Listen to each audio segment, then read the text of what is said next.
Assalomu alaykum, hurmatli televizor ko'rguvchilar. Yaxshimisilar? Dunyo Uyg'ur qurultiyi tor televiziyasining Uyg'ur ovoz suhbat programmasiga hammanglar xush kelibsizlar. Men riyosatchi Iftixor Abdurshid. Hammanglarning har vaqtinglar xayrli bo'lsin. Hurmatli ko'rmanlar, balkim sizlarga ma'lum bo'lsa kerak, Dunyo Uyg'ur qurultiyi 6-oyning 3-kuni maxsus bayonot e'lon qilib, Dunyo Uyg'ur qurultiyining 8-navbatlik vakillar qurultiyini va umumiy saylimini 2024 yılı 10. ayının ahir qatısı ma'lum bir g'arb davlatida o'tkazishni qaror qilganligini bildirgan. Shundaqla 8. navbatlik Dunyo Uyg'ur qurultiyiga tayyorlik qilish komitetini qurib chiqqanligini e'lon qilgan. Buning bilan Dunyo Uyg'ur qurultiyi 8. navbatlik vakillar qurultiyining va umumiy saylimining tayyorlik xizmatlari shu kundan e'tiboran rasmiy boshlangan edi. Arqadınlar 8. navbatlik Dunyo Uyg'ur qurultiyi tayyorlik komiteti 6-iyun kuni maxsus bayonot e'lon qilib, bu yıl 10. ayının ahir qatısı çağırıldığan Dunyo Uyg'ur qurultiyining 8. navbatlik umum vakillar qurultiyining vakilligiga nomzod bo'lg'uchilarga qo'yiladigan konkret talab va shartlarni jakarladi. Buning bilan turli ijtimoiy taratqularda oldimizda chaqiriladigan 8. navbatlik qurultay haqida bas munozaralar boshlanib ketdi. 8. navbatlik Dunyo Uyg'ur qurultiyi tayyorlik komitetining raisi Farhod Yo'rinqash efendimning stansimizga bildirishicha, yuqorqi bayonotlar e'lon qilinib, qisqagina vaqt ichida qurultay markaziy ishxonasi va tayyorlik komiteti har qaysi ellardagi tashkilotlarimizdan, siyosiy faoliyatchilarimizdan va avom xalqimizdan bevosita yoki vositali holda ko'plagan qimmatli taklif fikrlarni topshirib olishga boshlagan. Farhod Yo'rinqash efendim oldin qatimliq xabarlar programmasida qilgan so'zida 8. navbatlik Dunyo Uyg'ur qurultiyi tayyorlik komitetining xalqimizdan keladigan har qanday taklif fikr va tanqidlarga ochiq ekanligini va milliy kurashimizga, shundaqli qurultiyimizga kuyinish va ko'ngil bo'lish nuqtasidan o'ttirib qo'yilgan taklif fikr va tanqidlarga yuksak darajadagi mas'uliyatchanlik bilan muomala qilganligini, bu taklif fikr va tanqidlarni ratlab chiqib, mumkin bir qisqa vaqt ichida astoydil javob berish uchun tirishchanlik ko'rsatilganligini ifoda qilgan edi.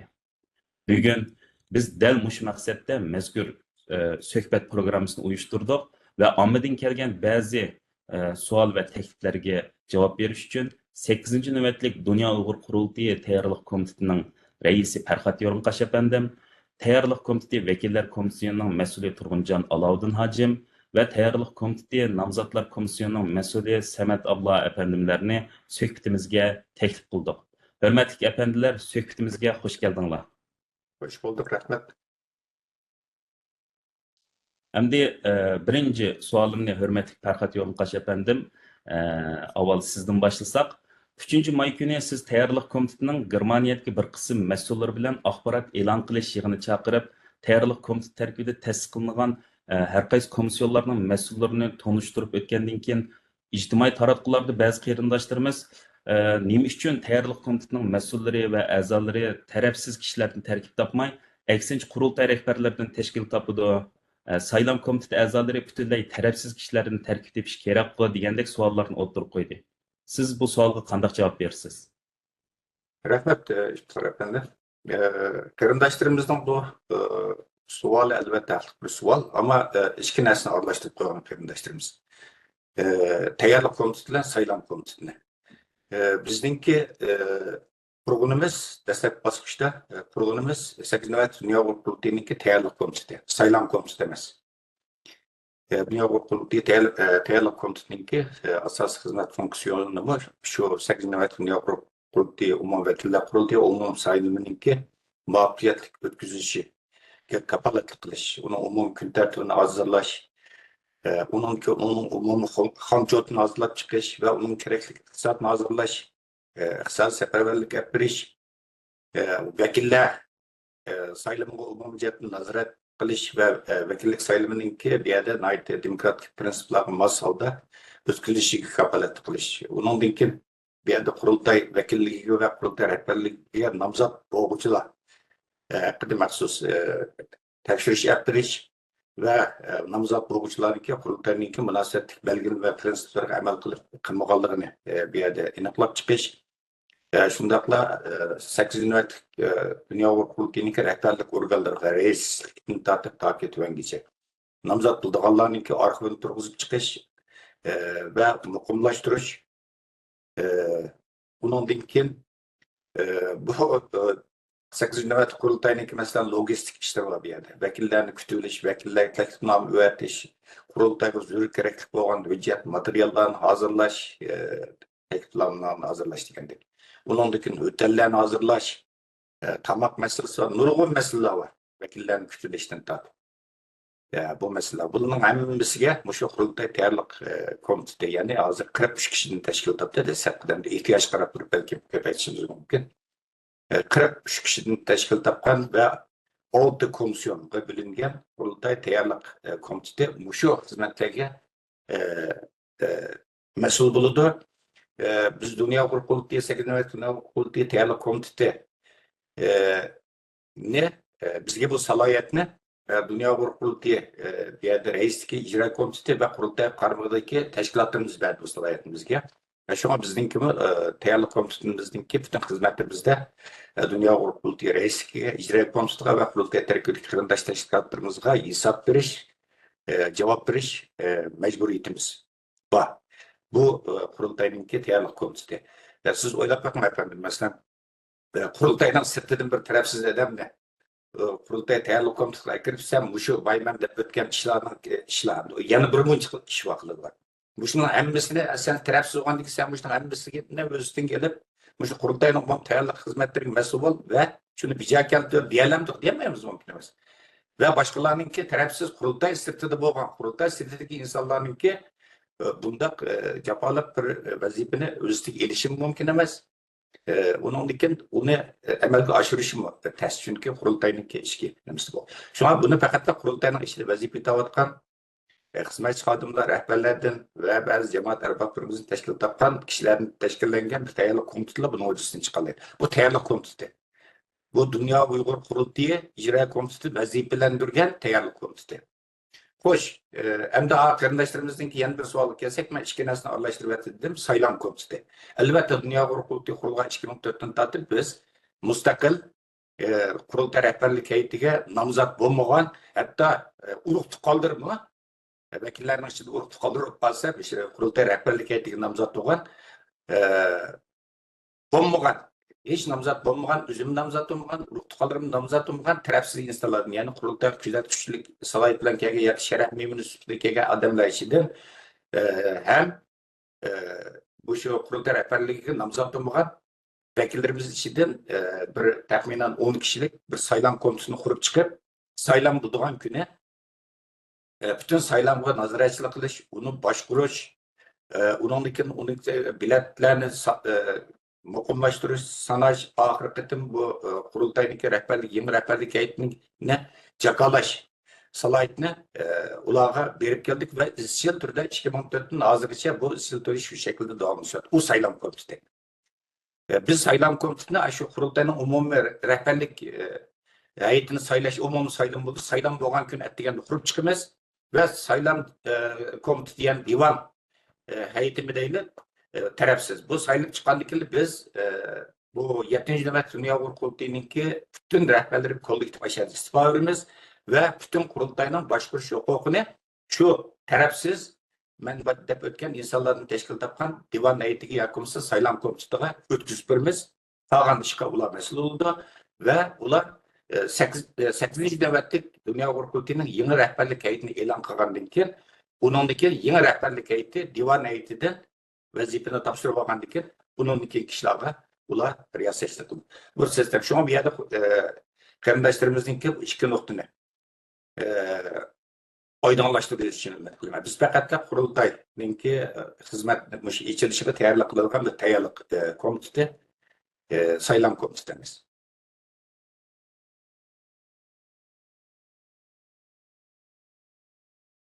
Sizge köpten köp rahmet tefsili düşünce berginiz için Ferhat Yolunqaş efendim. Hoş, emdeki sualım bolsa hürmetli Turgun hacım. Hazırgacha o'tirg'i tushgan savollar ichida Qurultay vakillari haqida so'ralgan savollar asosliq salmoqni egallaydi. Bu savollarning biri bo'lsa, Nima uchun 8-ci növbətlik qurultay vəkillərinin sani avvalqı 207 nəfərdən 157 nəfərə qısqartıldı. Vəkillərinin sani qancha ko'p bo'lsa, shuncha yaxshi emasmi? Agar vəkillərinin sani azaytılsa, qurultayning kuchi ojizlab qolgandek bir tuyg'u bermamdi degan savol. Siz bunun qanday qaraysiz? Rahmet İftihar efendim. Muhim bir sual. Elbette bu sualga tushuncha berish mecburiyetimiz var. Vekillerinin sanının azaytılışı bu birinchidan bizning şu her qaysi devletlerdeki teşkilat başlıkları ve şu devlet turuşluk bizning vekillerimiz ve kurultay rehberleri aşularının koşuluşu bilen yani aşularının oturgu koyuşu bilen buldu bu azaytış. Demiş ki degende bu sanның köplüki bu mühim emas. Safanın buluşu bu mühim.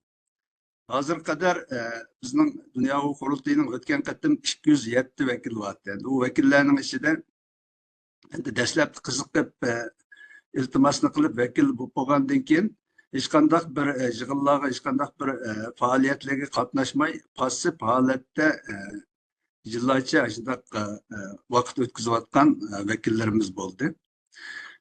Şuna bu vekillerni azaytish talab o'tirg'i qo'yildi. Ondan keyin biz markazdagilar qurultay raisligi, ondan keyin qurultay ijroiy komiteti muzokara qilish orqali vekiller sonini azaytib 207 vekilden 257 vekil yani 50 vekilni azaytyaptık. Endi bu yerda vekillerning az bo'lib qolishi qurultayni ojiz qilyapmamdi yoki ojiz bo'lib qolmamdi degan savolga kelsak, bu yerda ojiz bo'lib qolmaydi. Chunki Amerikalik bir cho'ng davlatda 400 necha kongres a'zosi var. Bazı nüfus az küçük devletlerde köp milletvekilleri oldu. Yani bu demek sanның köp buluşu o teşkilatның yoki o devletning kuchlik buluşuga ta'sir ko'rsatmaydi degan gap. Az bo'lsa mu, saz bo'lsa, bizning xalqimizning bir gapimiz bor, bizning maqol temsilimiz. Az bo'lsin, saz bo'lsin degan. Şunu asas qilib turib biz qurultayning vekillerini azaytdik ve bu vekiller şu o'tgangi qatim aksicha bu qatimki vekillikka iltimos qilganlarning shartlari biraz og'irlashdi. 15 türlük shartni hosil qilgan vaqtida undan keyin vekillik iltimos qila oladi. U kishi aktif hizmet qilish kerak. Vekil buldum deb vekil bo'lib qo'yib 3 yilda bir saylanma kelib saylab qo'yib bunda ketilgan ish yo'q. Bundan keyin vekiller şu her bir vekil qurultayning ijroiy komitetidagi 15 komitetga 15 komitet merkezge taqsim qilindi. O'zining tanlashi bilan şu komitetlarga merkezlarga taqsim qilamiz. Hamma şu merkezlerde o'zining rolini, vekillik rolini joriy qildirish kerak. Şuna bu vekilning bu qatimqi funksiyasi mecburiyeti nayeti yuqori. Şunun için bu vekillerinin sani mühim emas, safası mühim degan asosda vekillerinin sani azaytıldı. Ben Turgun Hacı'nın yukarı sözleri koşulumen. Yani koşulmuş kıldığı bir mühim nokta var. Vekillerin sani azaytışta yani kurultayınki bexatarligi ve kurultay vekillerinin saplığını kapalat kılış. Mesela biz tuncu qatim 2014 yılı tuncu kurultay çakırığa vaxtında 50 bin de bekitken tağsan. Bunun dinkin mesela 2006 yılı çakırılgan bu 2. nöbet kurultay yani Rabiha Kadir Hanım reis olup saylangan dinkin çakırılgan kurultaylarda vekillerin sani fevkalade köpeytildi. Həsilib köpeytildi. Bazı 150, bu 160 ülketki vaxtlarım var. 100'ün artıq hemde. Ama vekiller kuyulgan o vaxtlarda şartlar, prinsipler, belgelemeler biraz kuvvetli. Yine emas onun ehemmiyet verilmedi. Verilmegendikin, unda bolgandikin bir yerde kurultayninki, vekillerininki saplanma hatta kurultay rehberlerininki %100 saplığını kapalat kılamaydıgan bir ahval çıkan vaktimiz oldu. Çünkü kurultay rehberleri, kurultay vekilleri tarafından sayılınlardı. Unda boğan dikin mesela Xitayga bildirilip berip kilovatkallar, kırvakallar var. Mesela iqtisadiyyatın yerden bergen bulup, Rabia Hanım'la kollagan kıyafet kirip, yakınlaşıp kırvakallar var. Her xil sebeplerle kirgenler var. Unda boğan dikin bu tazı uzun davat izchil olmagan bazı adamlarınki bu şu kurultay vekilliği bildirilip kirbilişimi kurultayın içki kısmında bazı sünni ihtilaf Sünni ziddiyat, sünni to'qinishlarningki kuchayishiga bir sabab bo'lgan nuqtalardan biri. Endi ba'zi qarindoshlarimiz buni diqqat qilmadi. Eng oddiysi masalan Paris chaqirilgan 2016 chaqirilgan 5 navbatlik qurultayda bir rahbarimiz masalan o'zi turayotgan shaharni o'zining urug' tuqqanlarini 10 nechina keldi masalan vakil. O'ylab baqing. O'zining urug' tuqqandi. Ya bunda aloqa avvallarni aytib qilayim qancha avvallar ko'rildi. Shuningdek qurultay vakillarininki inovatiga ularning e'tiboriga xalqimiz ishidiki. Buning ta'siriyati uningdiki paydikpa xuddi 3 yilda bir qatim kelib saylamda bilet tashlab qo'ygan qo'lni ko'tarib qo'ygan uningdiki qurultayning boshqa ishlar bilan ko'rinmaydigan bunda bir xohish paydo bo'ldi. Nima deyishda? Çünkü biz bu hemen göz tutup çünkü dünya kurulduğu halkaralık bir organ, nurgun devletler bilen, fondlar bilen, kısal gruplar bilen her şekilde aşkar yakı uyuşturun nurgun bizimki alakalarımız var. Kurultayın özü güçlü nurgun mahfiyetlikleri var. Bunu saklaş kapalat kılışımız gerek. Ve bu mahfiyetlikini saklaş bir kapalat kılınız için hazır meyle bazı küçük devletlerin olsun, halkaralık Fondu cemiyetinin olsun, organlarının olsun, işencisi önümüzdeki erişip kılıvatımız. Hemen saza yakındı. Ama kurultay vekili olup sayılanğa adam, anandaki kurultay vekiline rehber olup sayılanğa adam, bu kurultayın işe kirgenliğinden elbette kurultayınki bir kısım mahfiyetliklerinin haberdar oldu demle. Haberdar oldu. Ulan haberdar kılış mecburiyetimiz var. Üstünde hemmisini kılmasak mı ama belgelik kısmını haberlendiriş mecburiyetimiz var. Bunda bir şaraitte oylap bakın. Bu eğer şimdi biz bu sahanı köpeytip şartlarını eğer kılmay, onun maksat kriz belgelenmeye gitmeye güldürülüp vay mı azayımın sahanı kaç köp olsun yaxşı diyen mantık bilen tekrar versek bununla bizga eğer kendi bu a'zo qabul qilamiz, vakil qabul qilamiz degan bo'lsa, biz mingga yetkazolmaymiz aytratla. Bu muhim masala emas, son muhim masalamiz. Bu yerda suhbatni aytib muhim biz shunda bayturg'un ajim deb o'tgandek va hozir men taklif o'tgandek bexatarlik, amonlik masalasi va maxfiyatlik masalasi va buni saqlash masalasi va buningga kafolat qilishnimi o'yladik. Chunki avval qatim yetgan qurultaydimi biz yerlik teşkilatlarımızdaki bazı tavsiyelerini anca bir kulak sepketini geldiğimiz için sayılangan vekillerin aşırı bazı meseleler görüldü. Bunu halkımız hemiz biliyordu. Bir yerde özü talep kılıp iltimas sunup vekil oğulla haberim yok. Şirket geldi oldu. Her kıl sebeplerle onun vekillik bedelini ötümü geldi oldu. Hazır bir birtiği ötümü geldi oldu. Onun dikin mesuliyetten kaçkallah oldu. Bunu bizge bir signal oldu, bir agalandırış oldu.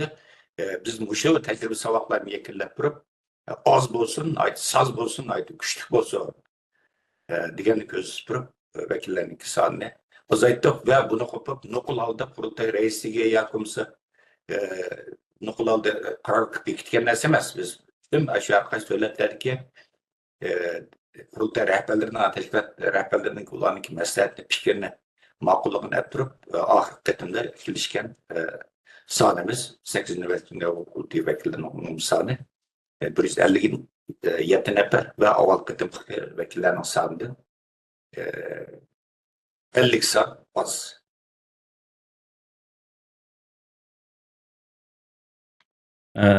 Sizlarga ko'pdan ko'p rahmat. Ishkilinglar atrofli va tafsili javob berdinglar. Xo'sh, hürmetlik Samet abla efendim, aldı bilen siz özünüz mesul bolayotgan namzatlar komisyonunun vazifasi haqida qisqacha ma'lumot berib o'tsiniz. Chunki bizga kelgan ba'zi inkaslarda vakillar komissiyoni bilan namzatlar komisyonida o'tirsib nim farq bor, ikkisi o'xshash emasmi degandek savollar bor. Xo'sh, rahmat. Bo'ladi, rahmat. İftihar efendim. Bu Vekiller Komisyonu. Bunun vazifesini nima qildiganligini yuqorida Ferhat efendim, Turg'unjon efendimlar yaxshi tushuntirib ketdi. Men buni qisqacha yana bir eskartib o'tsam, vekiller 8. qurultayning vakillari deganda, mana shu qatimqi 8. qurultayga qatnashadigan vakillar haqida. Shu qurultayga berib qatnashadigan har qaysi davlatlardan saylab chiqilgan, bekitilgan vakillarni ko'rsatadi. Endi nomzodlar, ya'ni kandidatlar desak bo'ladi, rahbarlik hay'atiga nomzod bo'lganlarga, ya'ni o'zini kandidat qilib ko'rsatganlar uchun bu nomzodlar komissiyoni qurildi. Bu deganlik endi buning vazifasi shu Dunyo Uyg'ur qurultayiniki vakilligi saylangan yoki vakillari turg'izilib bo'lingandan keyin, ya'ni 157 nafar vakil turg'izilib bo'lingandan keyin, andan keyin biz shu vakillarning ichidan Dunyo qurultayiniki har qaysi rahbarlik o'rinlarga vazifalarga o'zini nomzod qilib ko'rishni boshlaymiz. Shuni tavsiya qilamiz. Vakillar bekitib bo'lgandan keyin oldi bilan shu har qaysi Dunyo qurultayiniki har qaysi komitet markazlari, raislikdan tortib har qaysi komitet markazlariniki yerdagi saylanadigan o'rinlar, ularniki funksiyonlari, vazifalari bu tafsiliy ma'lumot berildi. Bunu e'lon qilamiz. Andan keyin nomzodlik shartlarini, ya'ni shu vazifalarga o'zini ko'rsatganlar qo'yilgan shartlarni e'lon qilamiz. Masalan, rais bo'g'icha qo'yilgan shartlar, muavin raislar qo'yilgan shartlar, ijroiy komitetining raisi, muavin raislarga, undan boshqa har qaysi ijroiy komitetining qarmog'idagi komitet markazlarininki rahbarlariga qo'yilgan shartlar. Shu qatorda bu shartlarni e'lon qilamiz. Shundan keyin bu xizmat 8 ayning 1-kunidan boshlanadi. Andan keyin bularni e'lon qilib, jamoatchilikka taqdim qilib bo'lgandan keyin 8 ayning 13-kunidan e'tiboran o'zini nomzodlik ko'rsatuvchilarniki, ya'ni Dunyo qurultayining har qaysi organlarga o'zini vazifaga kandidatlikqa, ya'ni vazifaga ko'rsatganlarniki iltimosni qabul qilishni boshlaymiz. Buning uchun maxsus iltimos qilish jadvali, ya'ni vazifaga iltimos qilish jadvallari tuzib chiqiladi. Uni biz Dunyo qurultayining tor betida va maxsus qurilgan, shu chog'da quriladigan nima ijtimoiy taratquv subsida e'lon qilamiz. Shu asosda o'zini qaysi vazifaga loyiq ko'rsa yoki iltimos qilishni xohlasa, shu vazifaga iltimos qilsa bo'ladi. İltimas qilib bo'lgandan keyin endi ularningki bu iltimos qilish xizmati 9-ayning 1-kuni oxirlashadi. Taxminan bu oraliqda shu iltimos qilishni boshlagandan tortib oxirlash oraliqda bir 20 kuncha vaqt bor. Bu e'lon qilinib, iltimos qilinib bo'lgandan keyin iltimos qiluvchilarniki barliq kishilarniki kandidatlarniki tizimligini Dunyo qurultayiniki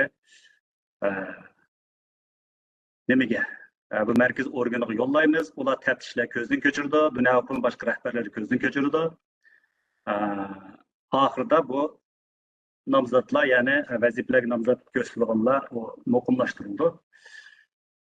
Shundan keyin rasmiy qurultay ochilib, saylan bo'lgan kunida boya Ferhat efendi aytib o'tgandek, shu kunning saylan bo'lishining oldingi kuni quriladigan saylanga nazorat qilish komissiyoni yoki bo'lmasa saylan divan hay'atimi deymiz.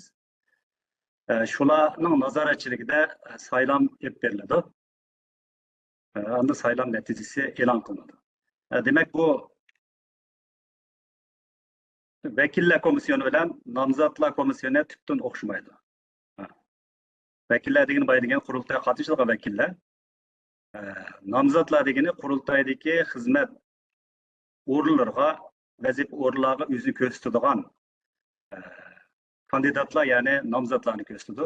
Bu nomzodlar 157 nafar vakillarning ichidan bo'ladi. Shular o'zini ko'rsatishga huquqli degan gap. bu vakillarning sirtidagi o'zi vakillikka o'zi ko'rsatmagan yoki vakilligi tasdiqlanmagan kishilar o'zini vazifalar ko'rsatishga salohiyati bo'lmaydi. Tefsili ma'lumot berganingiz uchun sizga ko'p rahmat, hurmatli Samet abla efendim. Xo'sh, savolimni Farhat Yo'rinqash efendim sizdan so'rsam, Dünya Uyg'ur Qurultiyi 6-oyning 3-kuni maxsus bayonot e'lon qilib, Dünya Uyg'ur Qurultiyining 8-navbatlik vakillar qurultiyini va umumiy saylimini 2024-yil 10-oyning oxirgi haftasi ma'lum bir g'arb davlatida o'tkazishni qaror qilganligini bildirgan hamalla Amerikadagi faoliyatchilarimizdan arasından Hidayet efendim o'zining Facebook sahifasida qurultay qarta 3 turlik savolni o'tirib qo'yibdi. Sizmi onun Facebook sahifasiga qoldirgan inkasingizda qisqa vaqt ichida bu 3 turlik savolga javob berishga kirishadiganligingizni bildirgan edingiz. Men bu 3 savolni o'qib o'tay, orqadan siz javob bersangiz. Bo'ldi. Birincisi, isimli qilishicha Dolqin Aysa efendi oldingi qatim raqibsiz bir şekilde reis bo'lib saylangan. Bu qatim qarshisida boshqa nomzodlar bo'lamdi yoki yana raqibsiz shaklda bo'lamdi? Bu birinchi savol. İkincisi, bayonotda erkin fikr qilishga kengri maydon hozirlandi deb yozilibdi. Bu kengri maydon qurultay badal pul to'laganliklar hozirlanganmi yoki butun xalqmi? Üçüncü savol bo'lsa, saylam haqqida berilgan va berildigan bayonotlar Uyg'urcha bo'lsa inglizchaga, inglizcha bo'lsa Uyg'urchaga to'g'ri tarjim qilinadi. Xo'sh. Rahmat, oldi bilan bizningki fidokor aktivistlarimizdan Arslan Hidayet inamizga alayda rahmat aytaman bu savol uchun. Nayt muhim savollar, ama endi şu qarindoshlarimiz bo'libmi Hidayet Arslan o'xshagan bizning yosh aktivistlarimiz ham doim suhbatdan o'tkazib turdi o'zininki saytlarida, ijtimoiy tarmoqlarda. Shunga menimcha biroz qurultayninki tarixi haqida bir ishlab bo'lsa deyman. Bir narsa so'rash uchun bir narsani bilish kerak. Bu vaqtda to'g'ri savolni so'rayolmaydi deb qarayman. Qurultayning tarixini o'rgansa, yaqinda biz qurultayninki 20-yillik to'yiga atab maxsus qurulishning 20-yilida Dünya Uyg'ur Qurultiyi deb bir kitapçı hazırlap onu taqattık. Bunun da qurultayning aşu 2014-yil qurultaydan tortib 7-yil qurultaygacha bütün qurultayning arxivlari bor. Kimlar nimaga nomzod bo'ldi, kimlar vakil bo'lib saylandi, nechadan qatnashgan arxiv bor. Qarindoshlarimizdan bo'libmi kelgusi parlaq bo'lgan Arslan Hidayet o'xshash va boshqa qarindoshlarimizdan, yoshlarimizdan bir ko'rib chiqishini tavsiya qilaman. O vaqtida teklif fikir, tanqid bergan vaqtida biroz mantiqliq beraladi deb o'ylayman. O'zlari uchun foydali. Endi savolga kelsak, endi bu yerda boya nomzodlar komissiyoninki mas'ul hurmatli Samet abla efendi deb o'tib ketdi. Bu rasmiy qurultay rahbarlik organlari nomzod bo'lish ishi bu qurultay vakillari rasmiy sayilib e'lon qilinib bo'lgandan keyin, ya'ni 8-oyning 1-kuni başlap rasmiy iltimos qilish boshlandi. Çünkü hozirgi bir sharoitda vakillik sayılma başlanmay turib, vakillik sayılma oxirlashmay turib, qurultayninki reisi kim bo'ladi, reis nomzodi haqida bu yerda qilishma endi bu tashkiliy axloqim to'g'ri kelmaydigan, saylam axloqiga to'g'ri kelmaydigan bir narsa. Chunki hozir qurultay vakili chunki qurultayning reisi bo'lsin va yoki qurultayning boshqa rahbarlari bo'lsin, hammasi qurultay vakillari ishini saylab chiqildi. Bunu yaxshi bilib olish kerak qarindoshlarimiz. Şuna birinci ötkeldime mayli reis bo'laman deydi ishlar uchun bo'lsin. Boshqa qurultayning boshqa rahbarlik organlarida vazifa olaman ishlar bo'lsin. Vakillik o'tkazilib o'tish kerak. Bu o'tkazilib o'tamasa nomzodlik salohiyati bo'lmaydi. Buni aytib aniq narsa prinsipini qurultayning prinsipini aytib kesin. Buni hozir talab qilmaymiz. Çünkü bunda bir sharoitda hozir bu qurultayning reisi masalan Dolqinni bu qatim nomzod onun karşısına adam çıkın diyen sual o talaffuzda qo'llanibdi. Demek Dolqinni bu taqatdim yana qayta nomzod bo'ldi deb e'lon qildi o'zimni. Ama bunda bir ahvol mı yok? Biz anlamadık. Çünkü Dolqin tecrübeli bir siyasetçi. Bu teşkili işlem, teşkili prensiplerden toplam nurgunla üstüzüp çıkarmış qurultayning teşkili prensiplerini, nizamlarını. Qurultay vakilleri saylanmay turib, ben o qurultay reislimen bu deydan xiyaldım bo'lmaydi. Elbette bu işim mümkün emas. Şuna biz hazır bu noktada qarindoshlarimizningki samiga taqdirga qayta eskartib qo'ydi. esqatib qo'yg'im keldi. Shuning menimcha shu vakillar sayılıb oxirlashmay turib, qurultay raisligi haqida, qurultayning boshqa rahbarlik organlari haqida talash-tartish kuchib ketish menimcha to'g'ri bir ish emas, to'g'ri emas. Avval bir qurultayniki vakillar 7-ayning 31-kuni vakillar komissiyoni tarafidan e'lon qilindi. Rasmiy vakillar tizimi. Uningdan keyin qanchalik talash-tartish qilsa, bo'lgan emas. Endi bu yerda qo'sh odam, ya'ni demakchi bo'lgan shu mashina tushan deb qatalashmagan bo'lsam, ya'ni yolg'iz nomzod bo'lib keldi hozirgacha, yana yolg'iz nomzod bo'ldi degan ma'noda agar qatalashmasam, mashina bir banda savol so'rabdi. Endi bu yerda biroz To'lqin Afandim biroz haqsizlik bo'ldi deb qarayman bu savolning o'zidan.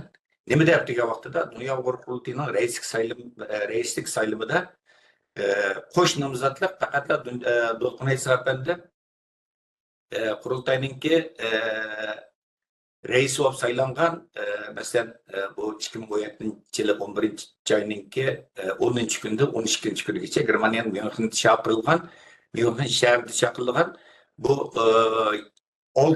6-navbatlik qurultayda boshlandi.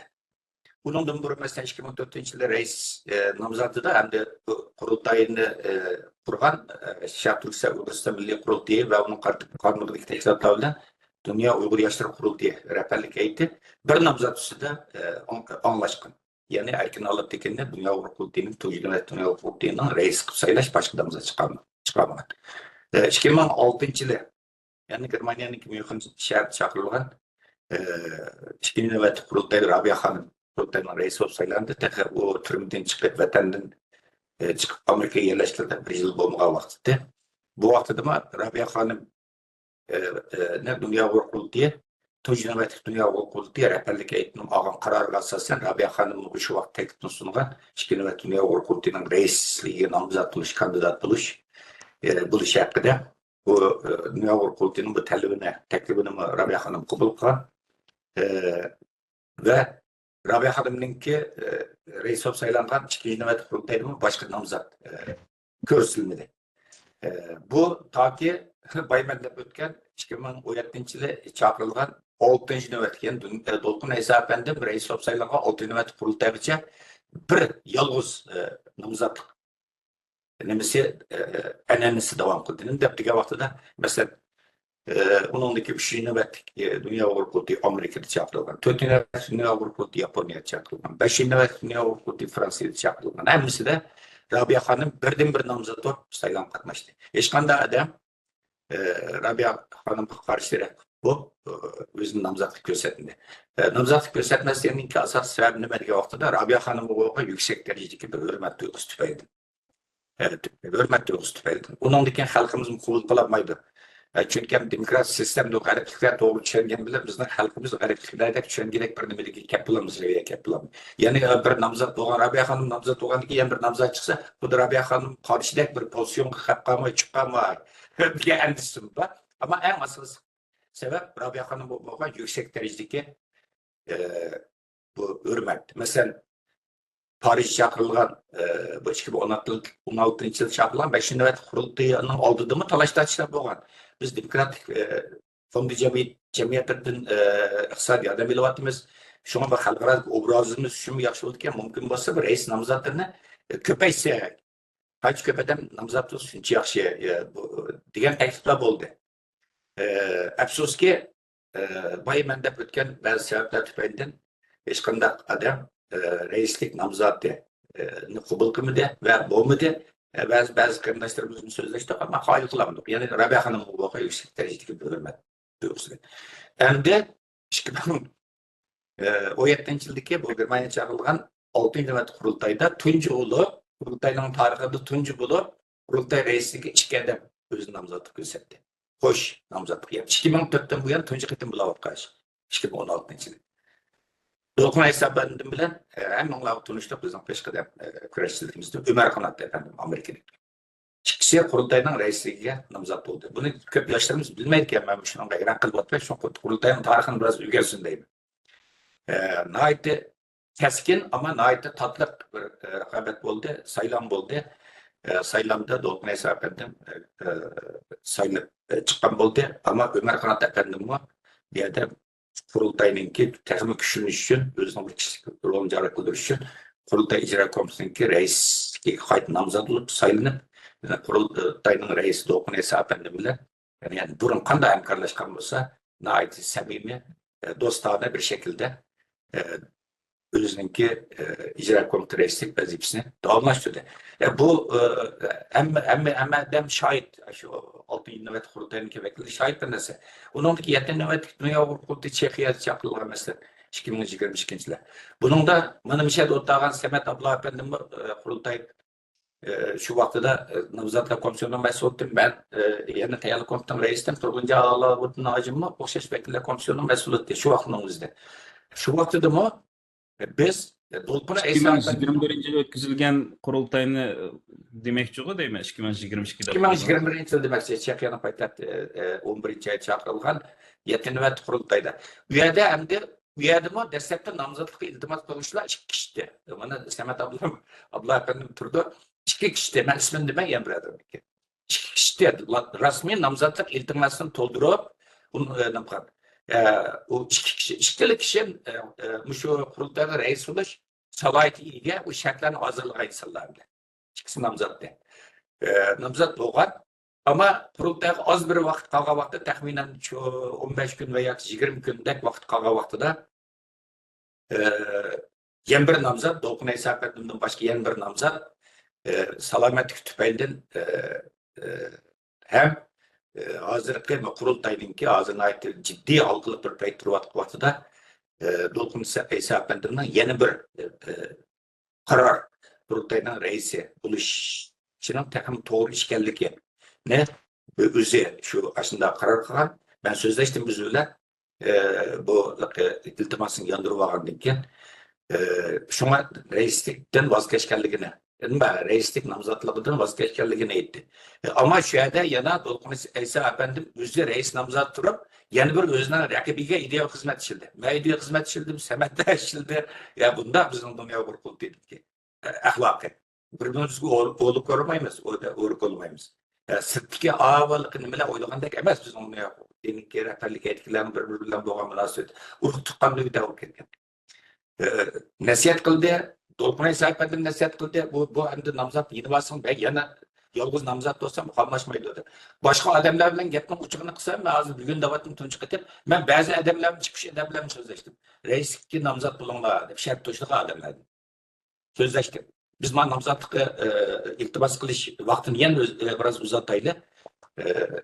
Nomzod bo'linglar dedik, hammasi turib oldi, endi bu qayta Dolqin Isa apandim olib ko'ramiz. Bu yolg'iz nomzodning chiqishini demokratik prinsiplarga qarshi bir narsa emas endi. Bu butun qurultay vakillarininki o'rtaq bir olgan qaror bo'lgandan keyin bu yerda xalqaro organlarninki, kuzatuvchilarninki bu qarorga qurultay vakillarining qaroriga hurmat qilish, u saylov natijasiga hurmat qilish, uni qabul qilish majburiyati bor dedi. To'g'ri deganimda. Degandiki amal yo'q. 7 navbat qurultay chaqirildi. Chaqirilgan vaqtida aşağıda bizningki asla hidoyatni kutdi, keyin bu nima debdi-ku? Bizningki Abdulla Ayub, hammamizga to'lgan bizning qurultay tadqiqot markazininki mudiri.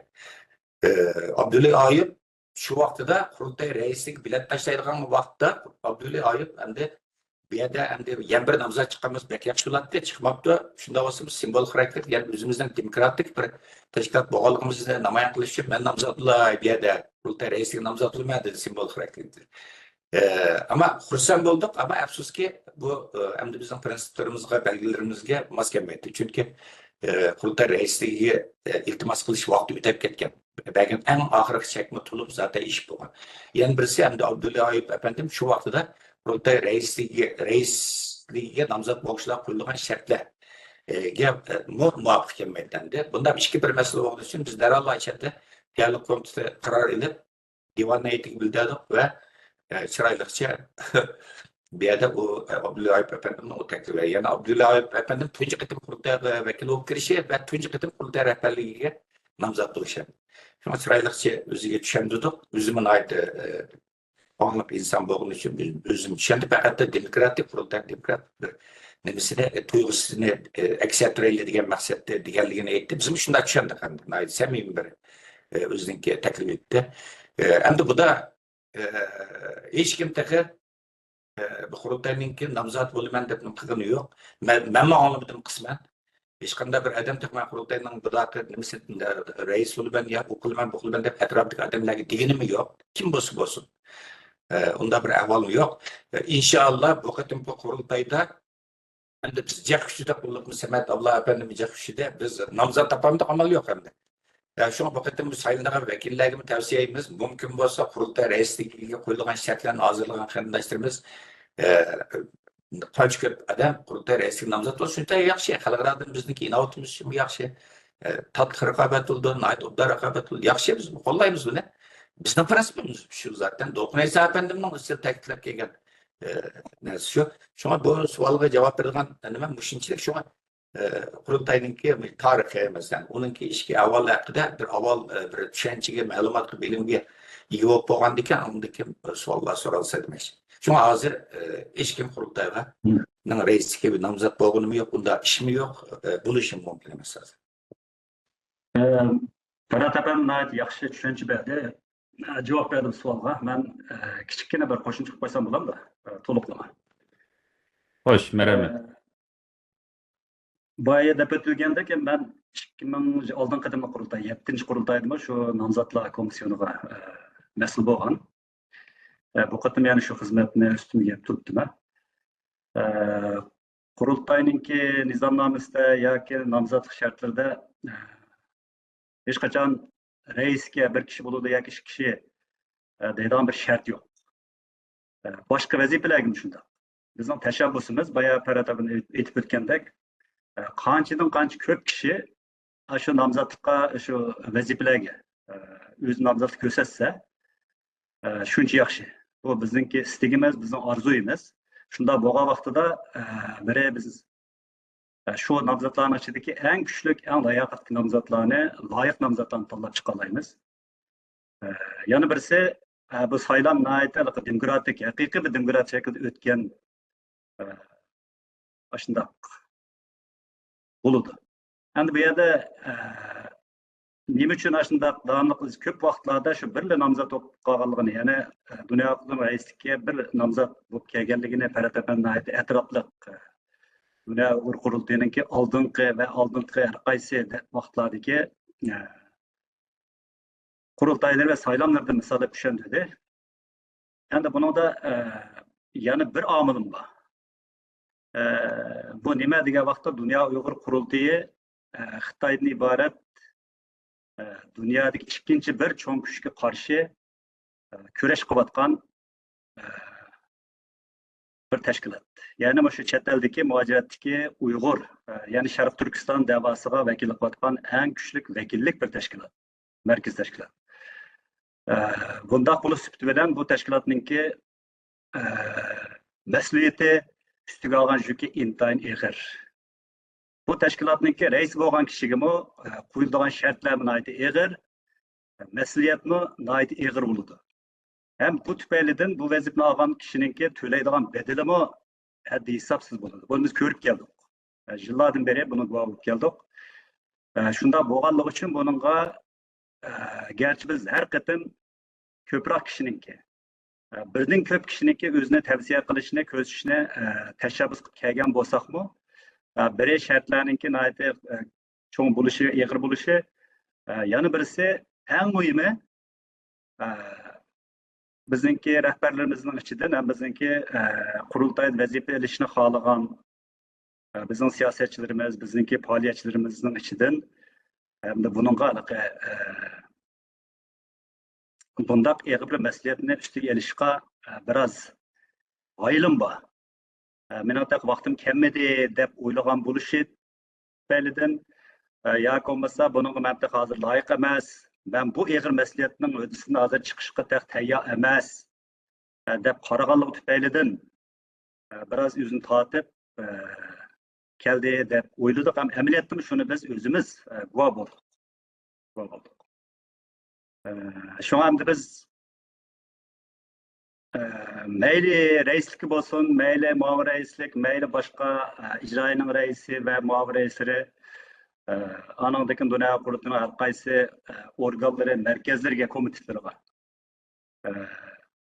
Qanchadan qancha ko'p nomzodlar kishi o'z nomzod ko'rsatsa shuncha yaxshi deb tashabbus qilamiz bu qatimma. Birli bo'lib qolsa u toza yaxshi emas. Bizmi uni toza qo'shilmaymiz. Bo'lsa 2, 3 har bir o'ringa 2 dan 3 dan 4 dan hatto 5 dan shunday nomzodlar ko'rsatilsa, buning uchun biz texmo vakillar bu qatnashgan, ya'ni saylanib qatnashgan vakillar uning ichidagi eng layoqatli, eng qobil, kuchli nomzodlarni shu vazifaga tayinlab chiqalaydi. U chog'da bizningki Dünya Avrupaning keyingi navbatlik xizmatlarimi texmi jonlanadi, texmi yaxshi bo'ladi deb o'ylaymiz.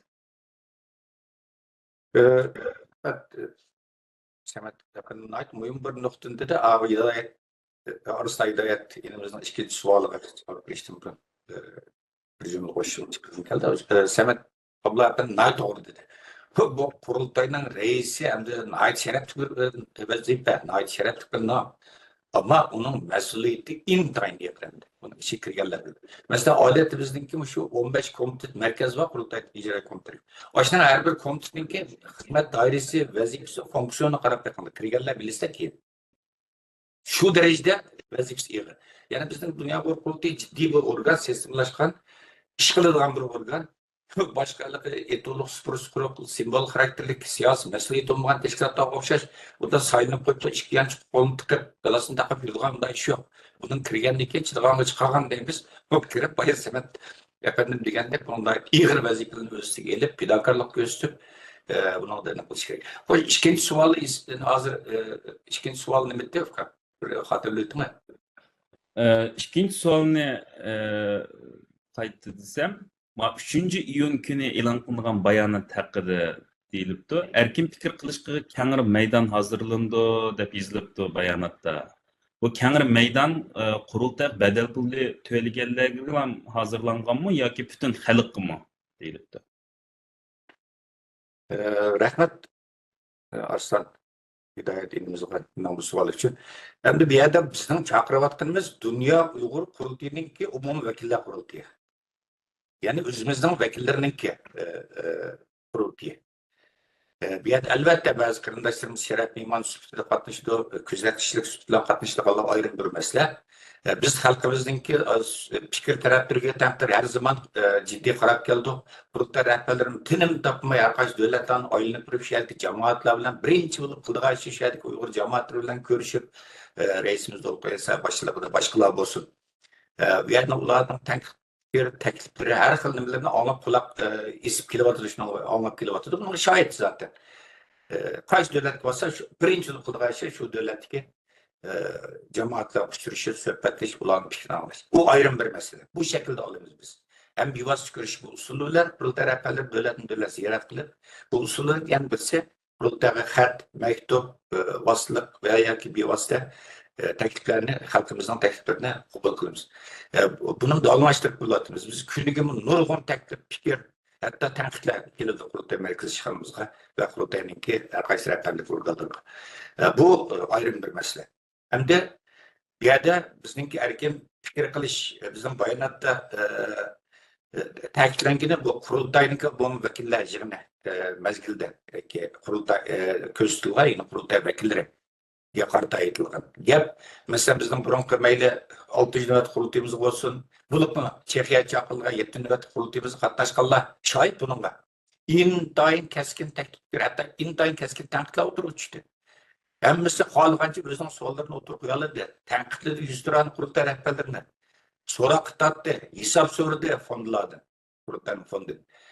Ulanın demokratik hakkı yani kurultay vekillerininki yani kurultayınki güçlü hizmetlerden böyle faaliyetlerden olsun, iktisadi kirim çıkım hamçoğludan olsun, vekil akaz komutan yapıvatkan hizmetleri her bir kurultayınki rehberlininki yapıvatkan hizmetleri hakkında olsun hesap soruyorsun çünkü hesap soru kıldılar.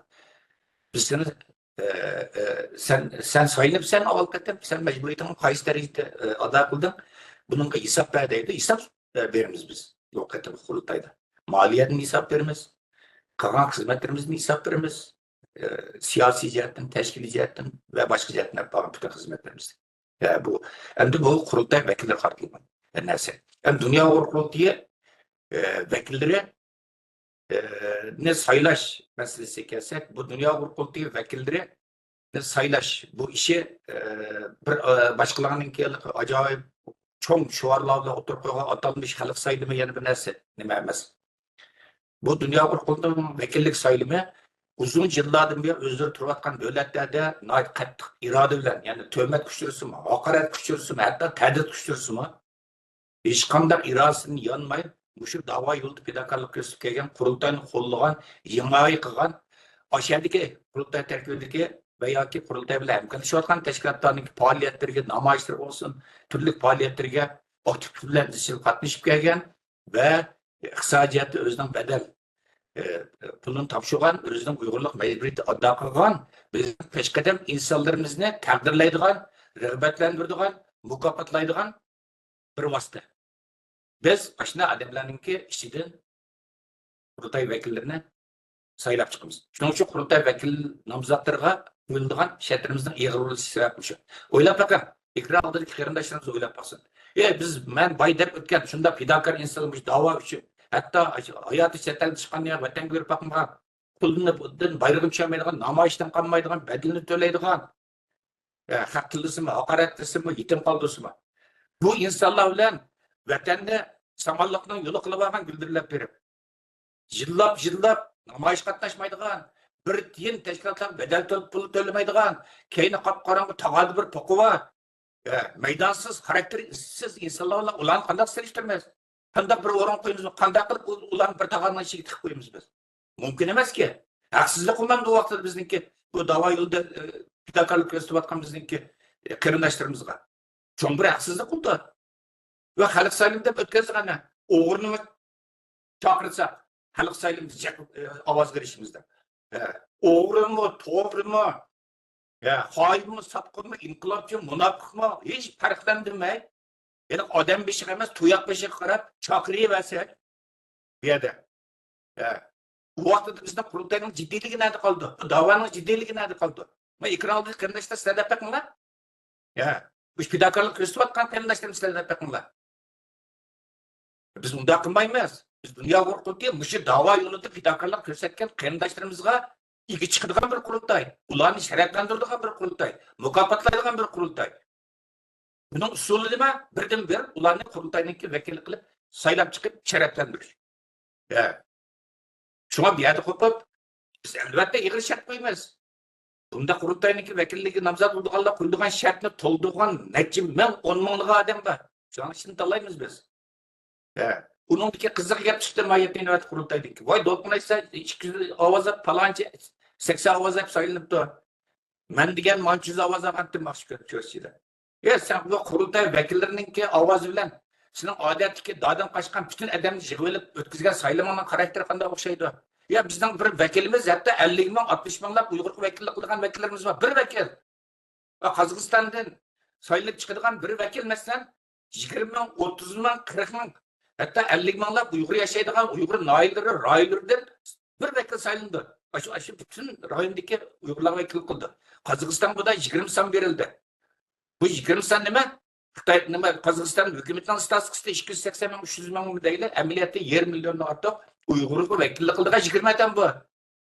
Sen buni qo'pab qandaylik o'zingizga yig'ib olgan, da'dan qochgan odamlarni yig'ib saylagan nimadagi son bilan selishtirsa uni. Mandaq hisoblash kerak buning bavaga vaqtida.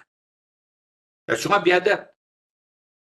yerda orsa hidoyat inimizmi buni to'g'ri tushunish kerak.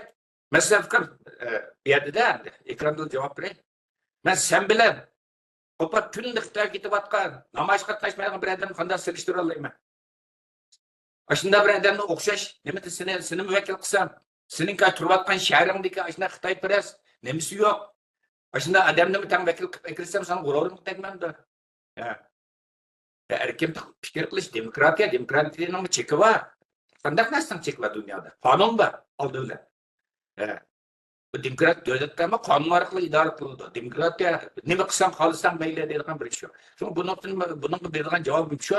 Qurultay vakillariningki saylanishini biz dedim qanday odamlarni saylanadi qoldi. Ularningki qurultayda xohlagan taklifni, fikrni nimasini berish huquqi bor. Bunun şahit oldu zaten yakın nöbet kurulduğumuzda bulup mu? Nurgun kelgen vekillerimizden hemimiz şahit oldu. Nahmaydalı'dan bağın sorulgan suallar karşısına bulundu. Bunun deyiş tereddütü bulmuşsun. Biz dünya kurulduğu doğru yapılan yolumuzda mağamız ve dünya kurulduğunun bokul vekil sayılaş ve bokul talep belgelidir. Yani kurulduğu vekillerine rehberlik koyulan şartlar belgelerimiz bu.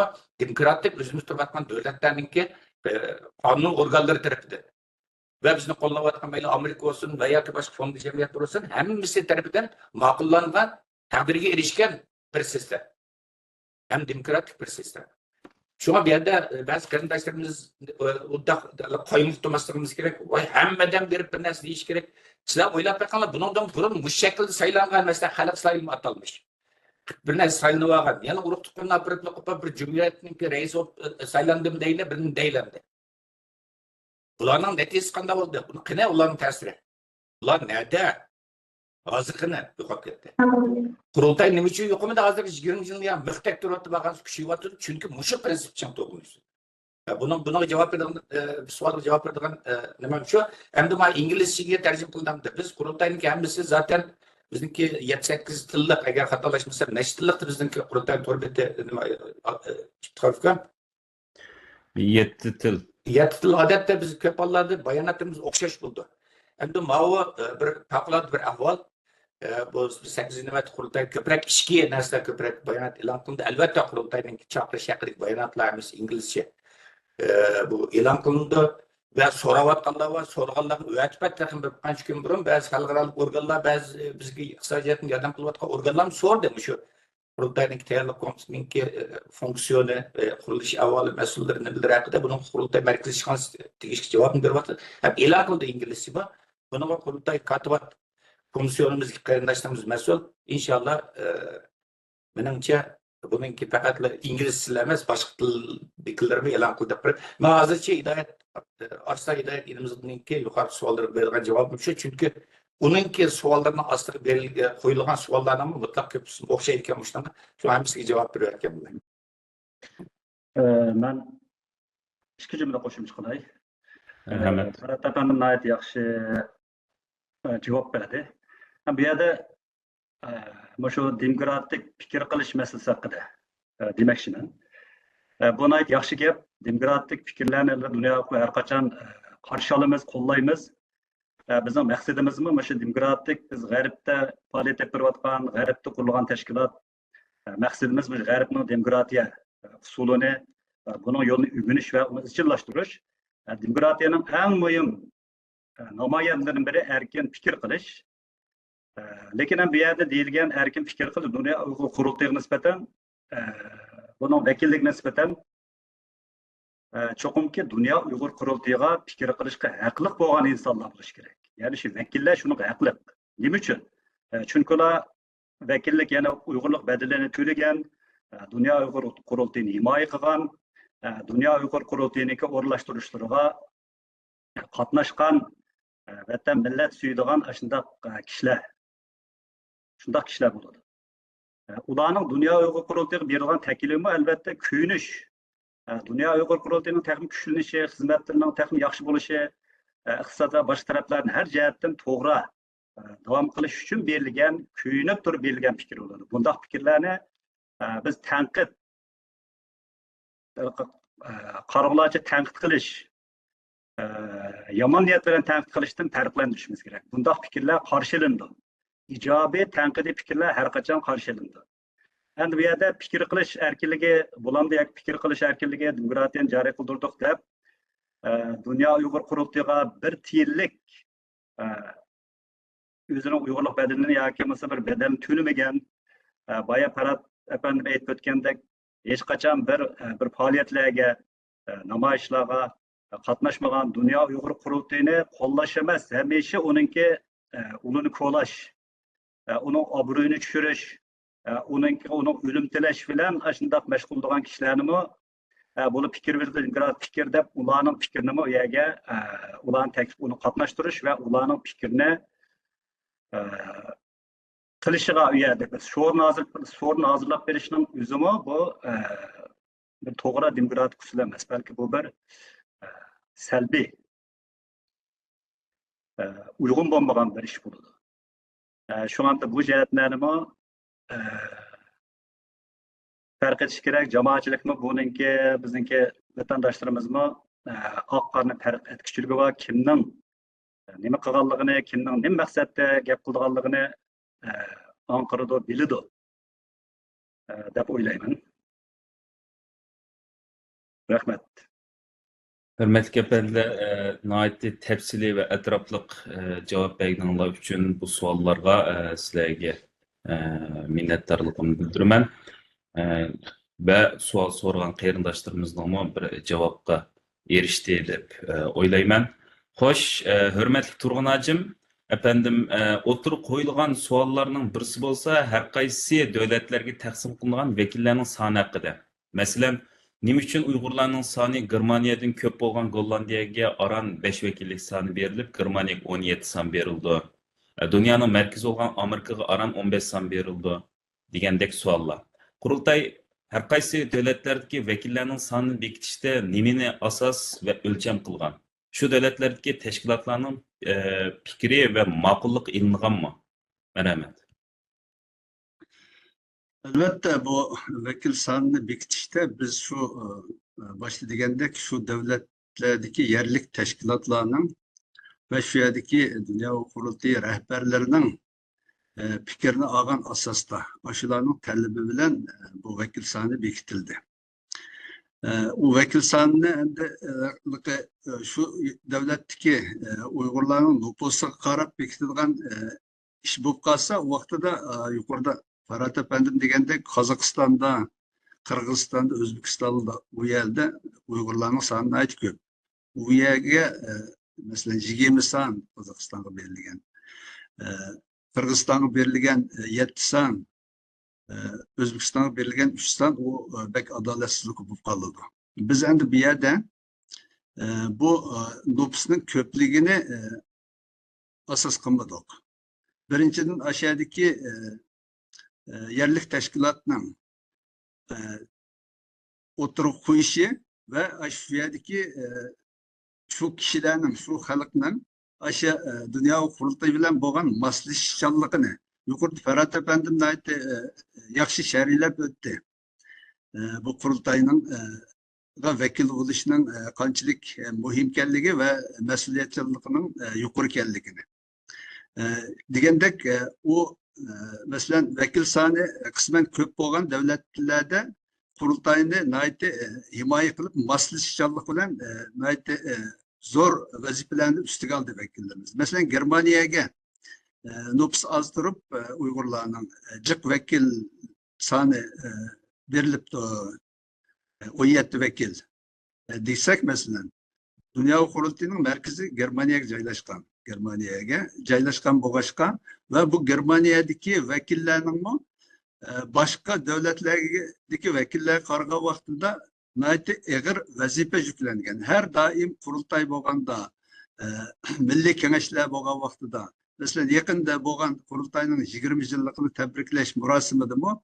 Muşa'daki, Germaniye'deki vekiller bütün kurultayının şu eğerlikini, mehmanlarını kütüveleş, uzutuş, aşılarını bir şeyde mehmanxanlık uğurlaştırış, uyak buyakka yötkeş, tuyuşuş, oğlanın açtamıkını teyar kılış degендek muşun nurgun lojistik meselelerde bu Germaniye'deki vekiller bunun ait zor töp koştu ve onun vazifini, eğer vazifini üstüge aldı.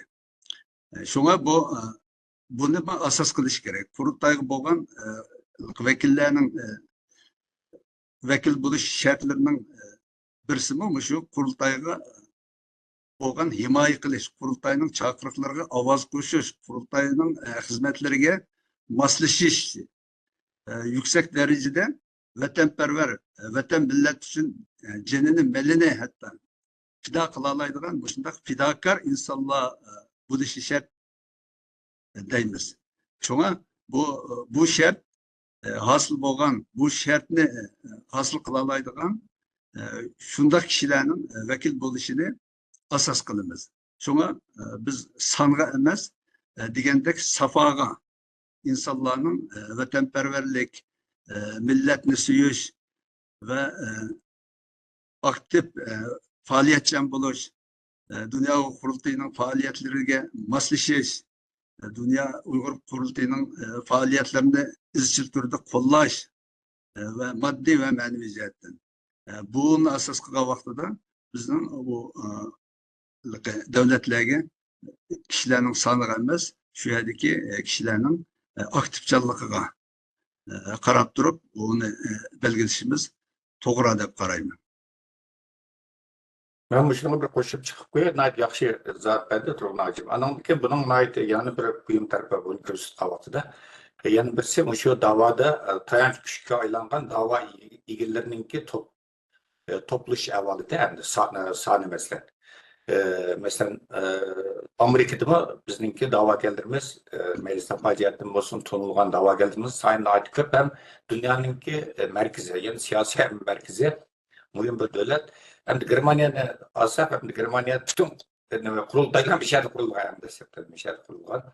Bunda bu handikim bir yerde siyasi faaliyetçiler göz kırılgan siyasi yollarımız nait köp sanına intayın köp tayin kişiler.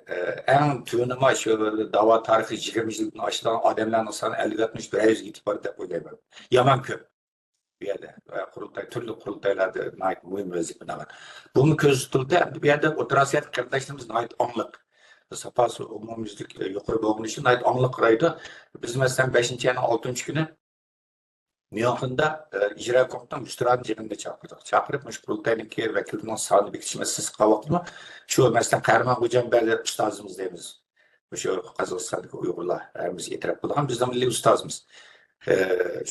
Kahraman Kırgızistan'daki baş kırındaşlarımızdan Bergen Tekli mesela Roz Mehmet Acem Kırgızistan'daki bizim kovanmışlıktan ustalarımız. Ulan Bergen Tekli'miş yok.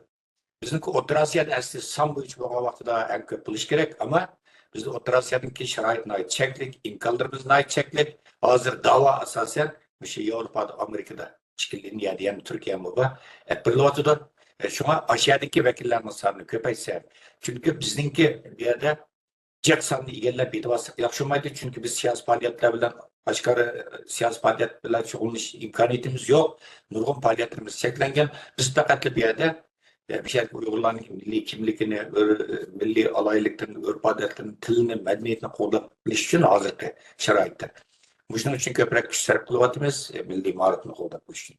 Şuna vekillerinin sani pek çok ketmişsin Kazakistan, Kırgızistan, Özbekistan, Orta Asya'dan aşı Amerika, Germanya ve Avrupa'daki devletlerine, siyasi faaliyetlerinin sani köp olan devletlerine Jakarta bireyler özleri bulan ait anlık bir şekilde özleri talep kılışında Turgunacıma bu da bir icra komutanı. Talep kılgandaki ular özlerinden talebiyle verilgen san mesela 15 santim Kırgızistan'daki, Germanya'nınki 20'dir. Biz ki müzakere kılıp toktaptık Kazakistan'ın az bulmaydı deyip çoğumuz unumay. Germanya'nınki verilgen aşılar özleri teklif kıldı biz. Teklif kıldı da Germanya'ya varsın. 20 santim 3 santim kıskattı. 3 santim Kazakistan'a verdik. Onundaki 15'nin 18 köpeğiydi. Onundaki yani ma'lum bir devletin iki vekilini kıskattı. Onun yani Kazakistan'a verdik. Şunda kılıp Kazakistan'daki vekillerinin sanını ulanın unumluğuna karmay. Biz kurultay reisliğe hem de uyarı Uygur'unki 70-80% aşağıdan. Şuna iş olmasa numumuz olmaydı o da. Buna halkara alimlerine düşündürüp bulamayız da vekillerinin sanı 20 köpekten en köp vekil bir adım oldu. Şu an hem de bir yerde bazı yerlerde vekil köp bop gidip bazı yerler mecburiyetle ada kılınmaya avvallar oldu. Bayı Turgunacım'ın ait yakşı. İzallah öpte mecburiyetle ada kılınmaya avvallar oldu. Bazı yerlerde Uygurların sanının köptü biraz. Mesela Gollandiya'daki inkas mağam müvettüktü birisi. Bizim Uygurların sanı köptü senin için aran 5 vekil bu da. Hem de bir yerde düşünü mü depoymuş yani 3%'den payla buna mühimliğini eskildim ben. Gollandiya'da Tunculu Şarkı Türkistan'ın bayrağını kadıgan Dünya Kurultayı. Tuncu teşkilatına Dünya Kurultayı kurulgan. Yani Şarkı Türkistan bekbirgen namda biz kurulgan. Bu teşkilatın ki kanun resmiyetleri hazır mı var? Biz kurulgan. Yani bir yerde kurultay tarifi karıştık bir vasıta battı. Vekillerimizden sanı köptü, aktifti. Ama kiyin bu Gollandiya'daki teşkilatlarımızı, cemaatimizde sırtın koltuklarla köpük etti. Atalmış partiyeler, atalmış yeni biçimler, atalmış hükümetler degandek bu koltuklarla köpük etti. Şunla kanda oldu. Ondaki bu Germanya bu nemide köpük, tarihte köpük etti bu Gollandiya teşkilatının sanı.